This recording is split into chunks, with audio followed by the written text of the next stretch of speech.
نحمده ونصلي على رسوله الكريم أما بعد فأعوذ بالله من الشيطان الرجيم بسم الله الرحمن الرحيم أفلا ينظرون إلى الإبل كيف خلقت وإلى السماء كيف رفعت وإلى الجبال كيف نصبت وإلى الأرض كيف سطحت فذكر إنما أنت مذكر لست عليهم بمسيطر إلا من تولى وكفر فيعذبه الله العذاب الأكبر إن إلينا إيابهم ثم إن علينا حسابهم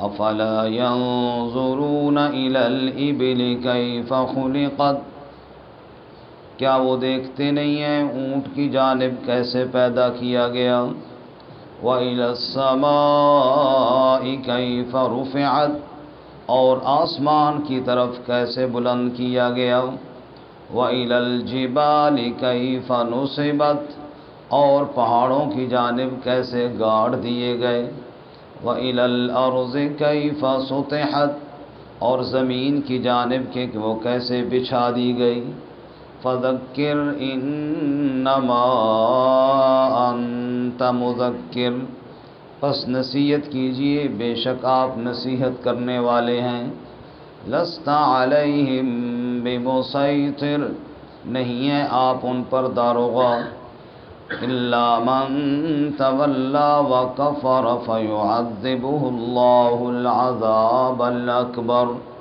مگر جس نے منہ موڑا اور کفر کیا پس اسے اللہ عذاب دے گا بڑا عذاب ان الینا ایابہم بے شک ہماری جانب ہی ہے ان کا لوٹ کر آنا ثم ان علینا حسابہم پھر بے شک ہم پر ہی ہے ان کا حساب لینا سبحان ربک رب العزت عما یصفون وسلام علی المرسلین والحمد للہ رب العالمین اللہم صل علی سیدنا ومولانا محمد وعلی آل سیدنا ومولانا محمد وعلی آلہ واصحابہ اجمعین معزز سامعین سورۃ الغاشیہ آیت نمبر 17 سے لے کر 26 تک تلاوت کی ہے۔ اللہ رب العزت ان آیات کے مطابق صحیح بیان کی توفیق عطا فرمائے اور ہمیں قرآن و سنت پر عمل کرنے کی توفیق عطا فرمائے۔ گزشتہ سبق میں قیامت کے حالات ہم نے پڑھے۔ قیامت کا نام الغاشیہ، ڈھانپ لینے والی قیامت جب آئے گی تو لوگوں کے دو گروہ ہو جائیں گے، ایک وہ جن کے چہرے تھکے ہارے اور خوف زدہ ہوں گے، کانٹے دار درخت ان کی خوراک ہوگا اور کھولتا ہوا پانی ان کا پینے کے لیے دیا جائے گا۔ اللہ تعالی ہماری حفاظت فرمائے۔ دوسرا وہ گروہ جن کے چہرے تر و تازہ ہوں گے، دنیا میں اپنے اعمال جو کیے ہیں ان پر خوش اور راضی ہوں گے، ان کے لیے بلند و بالا باغات ہیں، کوئی فضول بات نہیں ہوگی، جن میں چشمے جاری ہوں گے، تخت لگے ہوں گے جو اونچے اونچے تخت ہوں گے اور ہر طرف پیالے رکھے ہوں گے، تکیے لگے ہوں گے اور قالینیں بچھی ہوں گی۔ اللہ ہمیں نصیب فرمائے۔ آج کے سبق میں اللہ تعالیٰ کی قدرت کی نشانیاں اور دلائل ہیں، اور ان عقلی دلائل سے قیامت کے وقوع کو ثابت کیا گیا ہے کہ جو اللہ اتنی قدرت والا ہے، جو اللہ تعالیٰ اس پوری کائنات کے نظام کو بنا سکتا ہے تو وہ اللہ دوبارہ بھی سب کو زندہ کر سکتا ہے۔ اور بعض مفسرین نے یہاں پر ایک بڑی خوبصورت بات اور بھی لکھی ہے کہ گزشتہ جو 4 باتیں ہیں ان پر کفار نے اعتراض کیے تو اللہ تعالیٰ نے 4 نمونے پیش کیے۔ مثلا اونچے اونچے تخت ہوں گے، گزشتہ سبق میں ہم نے پڑھا نا، فیہا سرر مرفوعہ، تخت بڑے اونچے ہوں گے۔ اس پر کفار اور مشرکین نے مذاق اڑایا کہ واہ عجیبہ، اونچے تختوں پر بیٹھیں گے کیسے؟ اونچے اونچے جو تخت ہوں گے ان پہ چڑھیں گے کیسے، ان پر بیٹھیں گے کیسے؟ اس کا نمونہ اللہ تعالیٰ نے دنیا میں اونٹ پیش کیا۔ اور اونٹ کو نہیں دیکھتے ہو جو عرب کے اندر تمہاری سواری ہے، یہ تمہارا چاچا بھی تو تم سے اونچا ہے نا، تو اس کے اوپر کیسے بیٹھ جاتے ہو؟ تمہاری تو سواری یہی ہے، اعتراض کرنے والوں۔ تو جس اللہ تعالیٰ نے اتنے اونچے اونٹ کو تمہارے تابع کیا ہے، وہ اپنے جنتیوں کے لیے تخت جو ہے ان کے بیٹھنے کے لیے نیچے نہیں کر سکتا؟ تو بات کرو وہ جو کرنے والی ہو۔ دوسری بات واقواب موضوعہ، کہ وہ نہریں ہوں گی اور ان کے گرد پیالے لگے ہوں گے۔ کہا جی اتنی زیادہ نہریں تو اتنے پیالے کہاں سے آئیں گے جو ہر طرف نہروں پہ لگے؟ بہت کچھ زیادہ وافر مقدار میں وہاں پیالے آ جائیں گے۔ اس پر آگے اللہ نے آسمان کی مثال دی ہے کہ رات کے ٹائم ذرا آسمان کی طرف دیکھو نا، کس طرح ستارے جگمگ کر رہے ہوتے ہیں۔ جو اللہ تعالیٰ پورے آسمان کو ستاروں کے ساتھ چمکا سکتا ہے، وہ جنتیوں کے پینے کے لیے پیالے نہیں رکھ سکتا؟ اسی طرح تیسری بات جو بیان ہوئی کہ وَنَمَارِقُ مَصْفُوفَةٌ، کہ تکیے لگے ہوئے ہوں گے۔ وہ جی اتنے تکیے کہاں سے آ جائیں گے کہ پوری جنت میں تکیے لگے ہوں گے؟ تو اس کی مثال اللہ نے پہاڑوں کی دی ہے۔ وَإِلَى الْجِبَالِ كَيْفَ نُصِبَتْ، کہ زمین کے کناروں پر اللہ نے پہاڑوں کے تکیے لگا دیے ہیں۔ جو اللہ تعالیٰ اس زمین کے اوپر پہاڑوں کے تکیے لگا سکتا ہے تو وہ جنتیوں کے بیٹھنے کے لیے تکیے نہیں لگا سکتا؟ اللہ تعالیٰ کی قدرت میں تمہیں کیا کمی نظر آتی ہے؟ چوتھی بات ہوئی کہ وَزَرَابِيُّ مَبْثُوثَةٌ، قالینیں بچھی ہوں گی۔ اس پر بھی اعتراض بھی اتنی لمبی قالینیں کہاں سے آ جائیں گی؟ تو جواب دیا وَإِلَى الْأَرْضِ كَيْفَ سُطِحَتْ، جس اللہ تعالیٰ نے پوری زمین کی قالین بچھا دی ہے، وہ جنتیوں کے بیٹھنے کے لیے قالین نہیں بچھا سکتا۔ اللہ کی قدرت میں شک نہ کرو، اپنے آپ کو سمجھانے کی کوشش کرو۔ اللہ تعالیٰ ہمیں سمجھ نصیب فرمائے۔ فرمایا فَلَا يَنظُرُونَ إِلَى الْإِبِلِ كَيْفَ خُلِقَتْ، کیا وہ لوگ غور نہیں کرتے، دیکھتے نہیں ہیں اونٹ کی جانب؟ کیف خلقت، کہ وہ کیسے بنایا گیا۔ اونٹ کی خلقت کو دیکھو، اس کے وجود کو دیکھو کتنا اونچا ہے، لیکن بیٹھ جاتا ہے، پھر لوگ اس کے اوپر سوار ہو جاتے ہیں، پھر کھڑا ہو جاتا ہے۔ اللہ تعالیٰ نے اس کو کتنی قدرت عطا فرمائی، بیٹھ کر اپنے اوپر سواریاں لے کر پھر کھڑا ہو جاتا ہے۔ یہ قدرتیں اور طاقتیں دینے والا کون ہے؟ تو اللہ تعالیٰ کی قدرت میں پھر کیا شک ہے؟ فرمایا فَلَا يَنظُرُونَ إِلَى الْإِبِلِ كَيْفَ خُلِقَتْ، اتنی طاقت والا اونٹ، چھوٹا سا ایک بچہ اسے رسی پکڑ کر نکیل پکڑ کر لے جاتا ہے۔ بعض دفعہ اونٹوں کی پوری قطار ہوتی ہے پیچھے، اور آگے 10 سال کا بچہ ہے، اس نے رسی پکڑی ہوئی ہے، اور پیچھے 13 اونٹ 14 اونٹ 12 20 اونٹ وہ سارے پیچھے پیچھے آ رہے ہوتے ہیں۔ اللہ تعالیٰ نے اپنی قدرت کی نشانی بتا دی ہے۔ اوے عرب کے لوگوں، میری قدرت میں شک کرتے ہو؟ تمہارا 10 سال کا بچہ اونٹوں کا ریوڑ پورا ہانک کر لے جاتا ہے۔ جس اللہ نے اتنے اونٹ تمہارے تابع کیے ہیں، وہ اللہ جنت میں تمہارے لیے بہت کچھ بنائے گا۔ تو یہ سب کس کی قدرت ہے جی؟ اللہ تعالیٰ کی۔ فرمایا فَلَا يَنظُرُونَ تنظرون الی الابل کیف خلقت، دیکھتے نہیں ہو اونٹ کیسے پیدا کیا گیا، اس کی تخلیق میں، اس کے وجود میں بھی تو غور کرو، کیسا عجیب و غریب نقشہ اللہ تعالیٰ نے اس کا بنایا ہے۔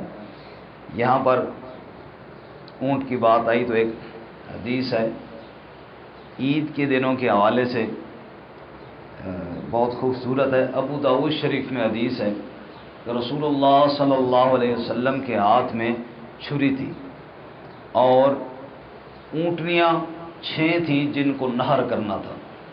ایک ہوتا ہے نا ذبح کرنا اور ایک ہوتا ہے نہر کرنا۔ ذبح یہ ہے کہ ان کو لٹا کے ذبح کیا جائے جیسے ہمارے ہاں جانوروں کو ذبح کیا جاتا ہے، اور نہر یہ ہے کہ اونٹ کو کھڑے کھڑے چھرا مارا جاتا ہے اور اس کی رگ کٹ جاتی ہے، بس وہیں سے پھر وہ خود گر جاتا ہے۔ تو یہ لٹانا اور پکڑنا، اس مشقت سے بندہ بچ جاتا ہے۔ رسول اللہ صلی اللہ علیہ وسلم کے ہاتھ میں چھری ہے اور اونٹوں کو نہر فرمانا ہے آپ صلی اللہ علیہ وسلم نے، اور 6 اونٹنیاں ہیں جن کو آپ صلی اللہ علیہ وسلم نے نہر کرنا ہے۔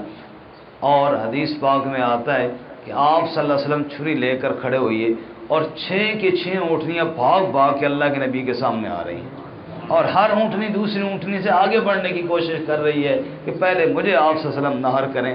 صحابہ کہتے ہیں ہم نے اپنی آنکھوں سے یہ منظر دیکھا اور ہم ہش کر اٹھے کہ ہم تو اونٹ کو یا جانور کو پکڑنے کے لیے اس کے پیچھے بھاگتے ہیں اور وہ ہماری طرف آتا ہی نہیں ہے۔ یہاں رحمت کائنات صلی اللہ علیہ وسلم کے ہاتھ میں چھری ہے اور اونٹ خود بھاگ کے نبی پاک کے قریب آ رہے ہیں صلی اللہ علیہ وسلم۔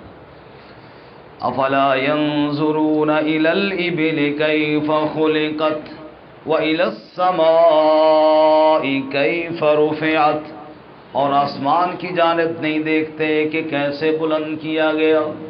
آسمان کی بلندیوں کو دیکھو، اس میں چمکتے ستاروں کو دیکھو، پھر اللہ کی قدرت کے نظاروں کو دیکھو اور اعتراض چھوڑ دو۔ وَإِلَى الْجِبَالِ كَيْفَ نُصِبَتْ، اور پہاڑوں کی جانب نہیں دیکھتے کیسے گاڑ دیے گئے۔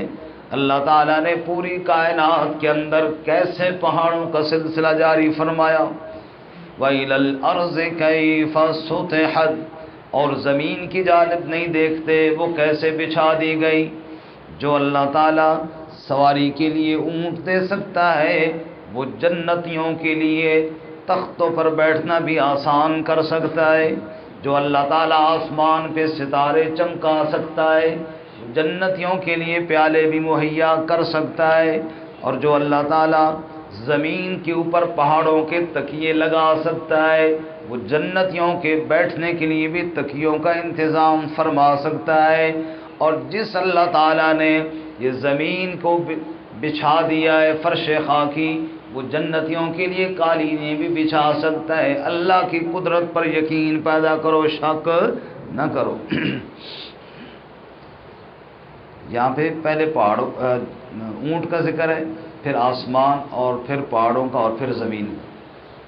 فرمایا ایک خاص ترتیب سے اللہ نے مثالیں دی ہیں۔ یہ اونٹوں کو دیکھو، پہاڑوں کو دیکھو، نہ اونٹوں کو دیکھو آسمان کو دیکھو، اور پھر یوں نگاہ پہاڑوں کی طرف کرتے ہوئے پھر زمین کی طرف دیکھو۔ جو اللہ تعالیٰ کے یہ ساری کائنات تمہارے سامنے ہے، اس اللہ کی قدرت میں تمہیں شک ہے؟ فذکر انما انت مذکر، اب آپ صلی اللہ علیہ وسلم کو تسلی ہے، بس نصیحت کیجئے، بے شک آپ نصیحت کرنے والے ہیں۔ آپ کی ذمہ داری کیا ہے؟ پیغام پہنچانا، نصیحت کرنا، وہ صبح آپ کیجئے، باقی منوانا آپ کی ذمہ داری نہیں۔ لست علیہم بمسیطر، آپ ان پر داروغہ نہیں، نگہبان نہیں کہ مجبوراً آپ نے منوانا ہی ہے، نہیں، آپ کی ذمہ داری پہنچانا ہے۔ سو آپ نے پیغام پہنچا دیا اور پہنچاتے رہیں، باقی جس نے منہ موڑا اور کفر کیا وہ جانے اور اس کا رب جانے۔ اللہ لیکن کے معنی میں، یعنی بہرحال من تولا وکفر فیعذبہ اللہ العذاب الاکبر، جس نے منہ موڑا اور کفر کیا پس اللہ اسے بڑا عذاب دے گا۔ یہاں پر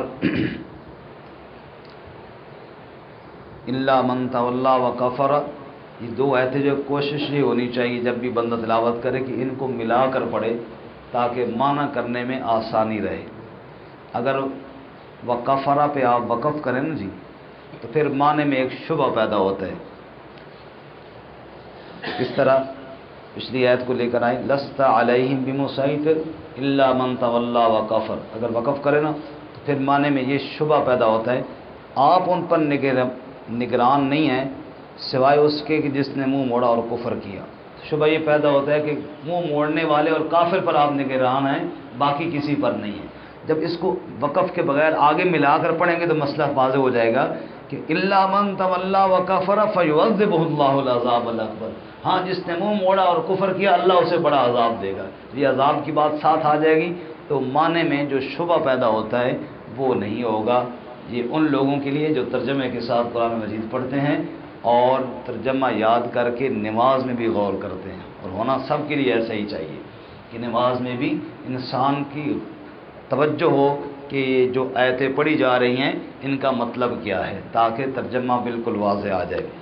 یہ ہمارے استاد حضرت مولانا شیر محمد صاحب رحمۃ اللہ علیہ انہوں نے ہمیں یہ بات سمجھائی تھی آج سے تقریباً 30 سال پہلے کہ یہاں پہ اگر آپ یوں پڑھیں گے ترجمے میں شبہ نہیں پیدا ہوگا۔ اللہ تعالیٰ ان کو کروٹ کروٹ جنت نصیب فرمائے۔ ان الینا ایابہم، بے شک ہماری ہی جانب ان کا لوٹ کر آنا ہے، جو انکار کریں گے انہوں نے بھی لوٹ کر ہماری طرف آنا ہے۔ ثم ان علینا حسابہم، پھر بے شک ہم پر یہ ان کا حساب لینا بھی، حساب بھی ہم نے لینا ہے، بدلہ بھی ہم نے ہی دینا ہے۔ اللہ ہمیں اپنی ذات پہ یقین کامل نصیب فرمائے۔ ترجمہ دوبارہ سنیں۔ افلا ينظرون الى الابل كيف خلقت، کیا وہ دیکھتے نہیں اونٹ کی جانب کیسے پیدا کیا گیا، وَإِلَى السَّمَاءِ كَيْفَ رُفِعَتْ، اور آسمان کی جانب وہ کیسے بلند کیا گیا، وَإِلَى الْجِبَالِ كَيْفَ نُصِبَتْ، اور پہاڑ کی جانب پہاڑ کیسے گاڑ دیے گئے، وَإِلَى الْأَرْضِ كَيْفَ سُطِحَتْ، اور زمین کی جانب وہ کیسے بچھا دی گئی۔ فَذَكِّرْ إِنَّمَا أَنْتَ مُذَكِّرٌ، پس نصیحت کیجئے بے شک آپ نصیحت کرنے والے ہیں۔ لَسْتَ عَلَيْهِمْ بِمُسَيْطِرٍ، آپ ان پر نگران نہیں، داروغہ نہیں۔ إِلَّا مَنْ تَوَلَّى وَكَفَرَ فَيُعَذِّبُهُ اللَّهُ الْعَذَابَ الْأَكْبَرَ، مگر جس نے منہ موڑا اور کفر کیا پس اسے اللہ بڑا عذاب دے گا۔ ان الینا ایابہم، بے شک ہماری ہی جانب ان کا لوٹ کر آنا ہے۔ ثم ان علینا حسابہم، پھر بے شک ہم پر یہ ان کا حساب لینا۔